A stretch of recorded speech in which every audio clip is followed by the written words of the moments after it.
My name is Anna Ellis. I'm 37 years old, the kind of daughter who always handled things: bills, emergencies, last minute crises that only you can fix. For 14 years, I thought that meant I mattered. Then one Thursday morning at 7:12 a.m., a text came through. Please don't come this Thanksgiving. We're keeping it just family. No emojis, no explanation, just those words, as if I weren't part of that definition of family. I stared at the screen for a full minute. The sun hadn't even risen properly yet. The sky outside my apartment window was pale and blank, exactly how I felt. I didn't type why. I didn't beg for context. Instead, I just wrote back, message received. Expect a note. And for the first time in years, my hands didn't shake. I set the phone down, opened my laptop, and scrolled to an old shared folder titled Family Support Tracker, a file I'd created over a decade ago. I'd meant it as a practical thing back then. Keep records, stay organized. But really, it was proof, a quiet act of self-defense. Line by line, $100. Mom and Dad's rent the year Dad lost his job. 5-6, Ethan's braces. $9,400. Claire's car repairs because she couldn't miss Coachella. 12,000. Dad's hospital bills when insurance got tricky. And so on, down a column that stretched 14 years deep. 682. That was the total. I used to tell myself it didn't matter, that love wasn't about keeping score, but exclusion changes the math. The laptop's glow lit my face as I leaned back in the chair. Around me, the apartment felt too neat. The quiet kind of space you build when you don't expect guests. I thought of the countless family dinners I'd flown home for, the gifts, the shared bills, the open tabs. I thought of my boyfriend, Evan, and how he'd warned me months ago. One day you'll realize they don't love you for who you are. They love you for what you pay for. He wasn't cruel, just honest. I'd brushed it off. Told him, you don't understand my family. Now I was starting to think he did. I got up, walked to my drawer, and pulled out a small folder. Legal papers still sealed in a cream envelope. The beach condo deed. It had always been under my name. I'd bought it with Grandpa's inheritance, but Mom liked to call it our family place. I held the envelope a little tighter. The air felt different, thinner, sharper. There was also a spare set of car keys in that drawer. A car registered to me, driven by my brother. I placed both the keys and the envelope beside my laptop. That's when it hit me. They'd already erased me, and I was still holding their safety net. I opened my banking app and began closing transfers, the ones labeled Mom Rent, Claire Utilities, Ethan Insurance. One by one, I ended them. Then I listed the spare car for sale. By noon, it was gone. By evening, the condo was listed. It wasn't revenge, it was arithmetic. 14 years. That's how long I'd been the family's fallback plan. It started when I was 23, fresh into my first tech job, a paycheck that felt like freedom. Mom had called crying that month. Just a little short on rent, honey. Just for a month. I wired her the money before dinner. She never said thank you, but she did say, you've always been the responsible one, Anna. You keep us together. Translation, you pay. And I did. For birthdays, for emergencies, for dreams that weren't mine. Now, years later, that same family decided I didn't count. And instead of arguing, I chose silence, the kind that speaks louder than explanations. At 3:34 p.m., I began typing an email draft. The subject line read, Notice of Asset Reclamation. It wasn't anger guiding my hands, it was precision, the kind I'd spent my whole life saving for them, now saving for myself. As dusk settled, the city outside my window flickered with lights. I closed the laptop and exhaled. For the first time, I felt something I hadn't in years. Not peace exactly, but clarity. They wanted distance, so I gave it to them, legally documented. When I hit save on that email draft, I didn't send it right away. I wanted to feel it first, to let the reality sink in. 14 years of automatic transfers. 14 years of quiet enabling disguised as love. And all it took to end it was a text message that said I wasn't family. I scrolled through the spreadsheet again, the dates and notes like scars. Every row had a story attached to it. Mom's trembling voice over the phone, Dad's guilt-laced sigh, Claire's bright, "You're the best," text that always arrived right after the money did. I used to think this was what good daughters did, that helping was love, that giving was belonging. But belonging shouldn't make you feel disposable. It started small, back when I was 23. I had just landed my first real tech job, Full benefits, a corner cubicle, the kind of excitement that made every paycheck feel like a miracle. That first month, Mom called crying. "We're short on rent, sweetie. Just until Dad's hours pick up again." I wired her Ken $800 that night. She said, "You're such a blessing, Anna." I believed her. The next month, she needed help again.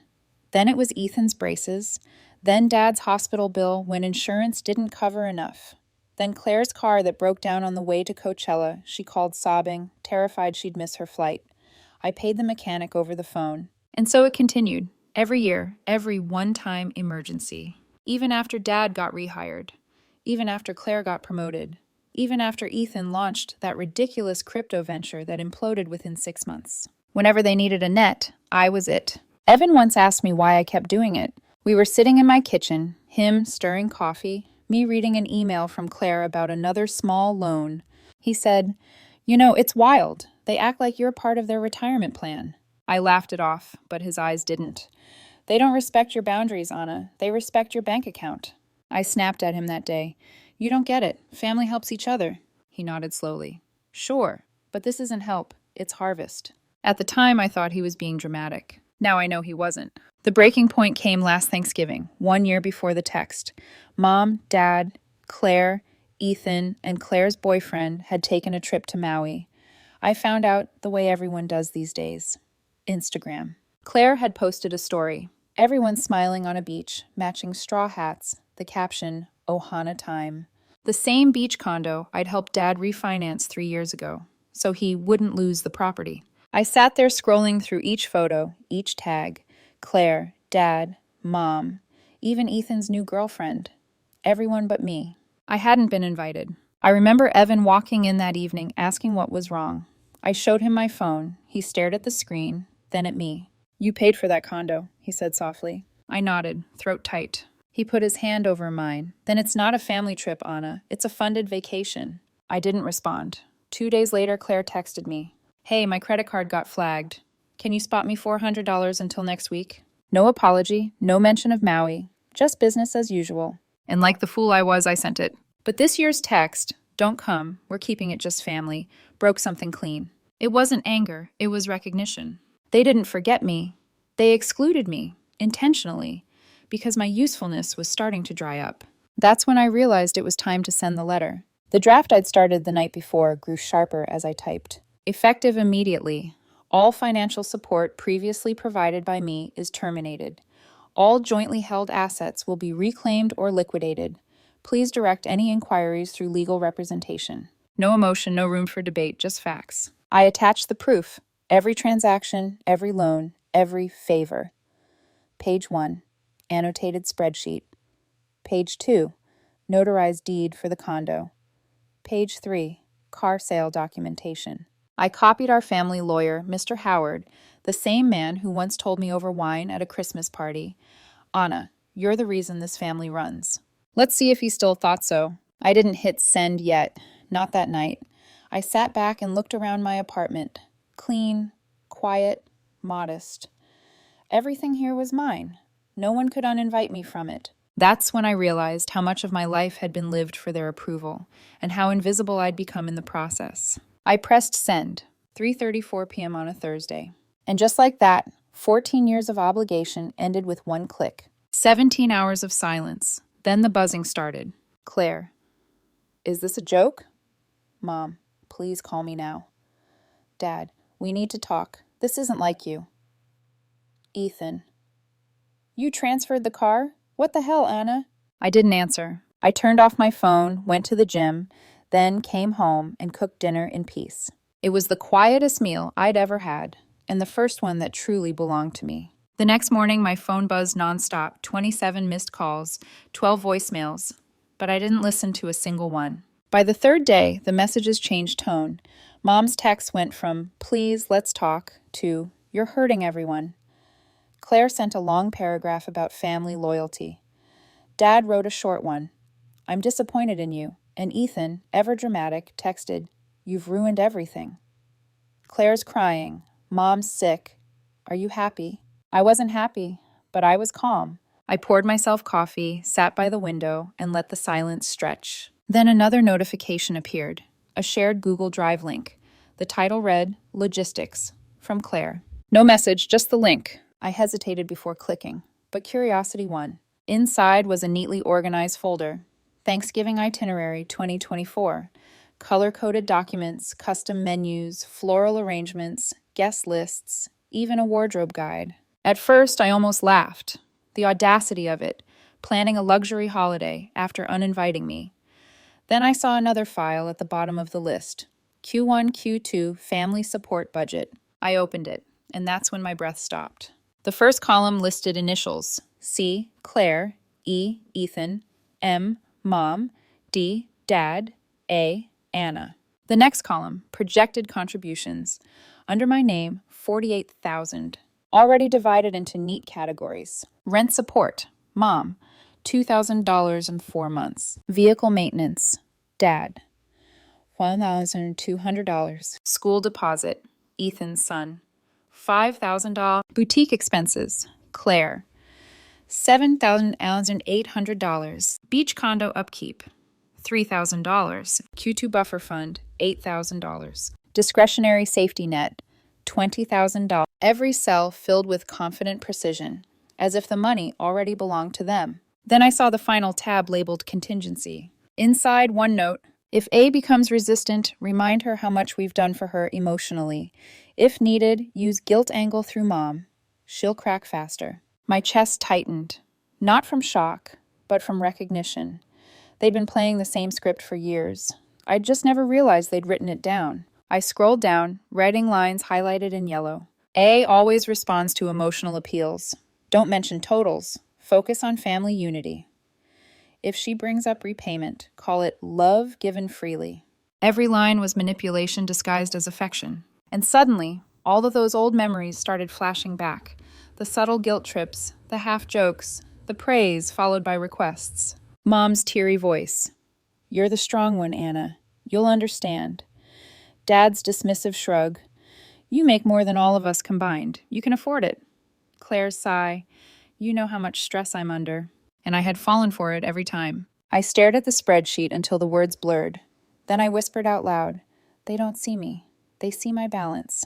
It wasn't confusion. It wasn't miscommunication. It was calculation. They didn't love me. They leveraged me. That night, I printed everything. 28 pages in total. I laid them out on my dining table like evidence at a trial. Beside them, I placed my own folder. Years of receipts, bank statements, Venmo screenshots, tax forms, loan agreements, and even the contract for Claire's failed boutique, which I'd quietly funded with $24,000. Every dollar accounted for, every lie exposed. At the top of the file, I typed one sentence. What family took unreturned? The total $610, and that was me being generous. By midnight, I stopped shaking. This wasn't about getting money back. It was about something far rarer. Dignity. For years, I thought love meant endless giving. Now I saw it clearly. Real love doesn't need ledgers, but real respect does. I opened a new document and titled it Final Notice, Personal Statement. It read, To my family, this is not revenge. This is a record. I have been your safety net, your cosigner, your quiet donor. You've mistaken my love for liability. That ends tonight. I signed my name, Anna Ellis. Then I opened the drive again, uploaded my document into their folder, and renamed it Contingency Revised. When they opened it, they'd see everything they'd ever written about me, annotated, time-stamped, and finished with one final note at the bottom. Contingency failed. By the time Thanksgiving week arrived, my silence had become its own message. No phone calls, no replies, no explanations, just absence. The family group chat, once a steady stream of gossip and grocery lists, went eerily quiet until Wednesday morning. Claire, are you really not coming? Mom, Anna, please, don't make this harder than it already is. Dad, we expect you to act like an adult, not a stranger. I didn't reply. Instead, I checked my email confirmation. Condo sale finalized. Access codes changed. Utilities under my name. Accounts locked. The beach condo, the one they planned to host Thanksgiving in, was no longer theirs to enter. That night, I cooked dinner alone in my apartment. No playlist, no decorations, just a roasted chicken and candlelight. It wasn't the kind of quiet that begged for noise. It was the kind that finally made sense. My phone buzzed again. Claire, then Mom, then Ethan. I let it ring. When the calls stopped, I thought maybe, finally, they'd given up. Then, around 9:30, the text came flooding in. Claire, the power's off at the condo. Did you forget to pay the bill? Mom, we have guests arriving. This is humiliating. Dad, Anna, enough of this nonsense. Unlock the door. Ethan, you can't do this to your own family. I stared at the screen for a long moment before typing back one line. It's not your door anymore. Then I powered the phone off. Thanksgiving morning. The smell of roasted herbs filled my apartment. For once, I didn't rush, didn't check messages, didn't worry about being needed. When I finally turned my phone on, there were 53 unread messages and 3 voicemails. I ignored all but one, Ethan's. His voice was shaky, angry, desperate. You left us stranded. Mom's crying. Dad's furious. Claire's guests are outside. You had no right. None of this was supposed to be like this. You're ruining everything over one text? I hit replay twice, then deleted it. At noon, a loud pounding echoed through my door. Not a knock, a demand. Through the peephole, I saw Ethan. Disheveled, red-eyed, his phone still in hand. I opened the door halfway. He didn't wait for an invitation. You left us with nothing, Anna. Nothing. Do you know what that's like? I leaned against the frame, calm. Yeah, I said quietly. I do. He froze. I gestured around the apartment. You're looking at what nothing looks like when you rebuild it from scratch. He tried another angle. Mom's panicking. Claire's embarrassed. Dad's disappointed, I finished for him. Right on schedule. Anna, come on, he groaned. You've changed. You used to care about us. I tilted my head. You mean I used to finance you? That's not fair. Neither was being erased from Thanksgiving. He stepped closer, voice cracking. We're still your family. No, I said softly. You were a family that saw me as a resource, not a relative. He shook his head. You're being cruel. I met his eyes. No, Ethan, I'm being consistent. For a moment, he looked like he wanted to yell, but instead, his shoulders slumped. He whispered, almost to himself, Mom said you'd understand. I gave a bitter smile. She always says that when she wants something. Then I reached behind me, grabbed a folded paper from the counter, and handed it to him. It was a printout of the spreadsheet they'd made. Their family budget, with my name listed like a line item. He unfolded it, glanced down, and went pale. What is this? Your contingency plan, I said. And here's mine. 0 balance. His eyes filled with disbelief, then fury. You kept everything? No, I said. I just stopped giving what was never appreciated. He stared at me for a long moment, trembling. You're not the person I remember. I hope not, I said. And I closed the door. He didn't knock again. I slid down to the floor, my back against the door, heart pounding, not from fear, but release. Outside, his footsteps faded. Inside, the silence stayed. It didn't feel empty. It felt earned. Later that evening, my phone lit up again. A voicemail from Mom. Her voice wavered between sobbing and scolding. Anna, please. The condo was meant to be shared. You've always been the strong one. We just need you to come back, honey. Don't do this to us. You know we depend on you. I stared at the screen, listening to the word depend. Then I opened my photo gallery, found the screenshot of their spreadsheet, the one where my name was marked as a discretionary safety net. I attached it to a text and typed, This is who you needed, not me. That version's gone. Happy Thanksgiving. Then I hit send. I set my phone down and took a bite of dinner. The city lights shimmered outside my window. No shouting, no guilt, no debt collectors disguised as relatives. Just quiet. The kind of quiet that didn't ask for anything in return. By December, the noise stopped. No more guilt-soaked voicemails. No more half apologies wrapped around requests. Just silence. The kind that finally felt like air instead of punishment. The condo sale had gone through. The car was gone. Every account that once dripped with invisible strings was closed. Sometimes I'd wake up expecting a text from Mom and a new reason to just help until things calmed down. But there was nothing. Only mornings that belonged entirely to me. 2 weeks before Christmas, I opened my inbox to a flood of family posts. Claire tagging old beach photos, Ethan posting memes about loyalty, Dad sharing a quote about forgiveness, their version of damage control. I didn't react. The old me would have felt guilty. The new me simply scrolled and thought, you can't rewrite what's on record. January came with soft rain and the scent of fresh beginnings. I spent my weekends cooking for myself, learning to garden on my tiny balcony, and reading books I'd never had time for because someone always needed something. It felt strange, this simplicity. Freedom, I realized, doesn't always feel triumphant. Sometimes it feels like silence asking, "Are you sure you're ready for peace?" And I was. Then, one morning, I found a thick cream-colored envelope in my mailbox. No return address, just my mother's looping handwriting. Inside, 4 pages. The first page was nostalgia, memories of family dinners, of how close we used to be. The second was guilt. "We were just overwhelmed, Anna. You misunderstood our intentions." The third, excuses. "Your father and I thought you were doing well enough not to need thanks." And the last, the request. Not for forgiveness, not for reconciliation, but for money. "If you could just reinstate the rent support for a few months, we can sort everything else after the holidays." I laughed, a small, sad laugh that didn't even reach my chest. After everything, the spreadsheets, the uninviting, the lies, they still thought this was about cash. I carried the letter to my kitchen sink, lit a match. The flame caught fast, curling the edge of the paper, the ink dissolving into ash. I watched until it all turned black. Then I took out my stationery and wrote one line in clean blue ink. "I can forgive, but I won't be used again." No return address, no signature flourish, just truth. It's been 3 months since.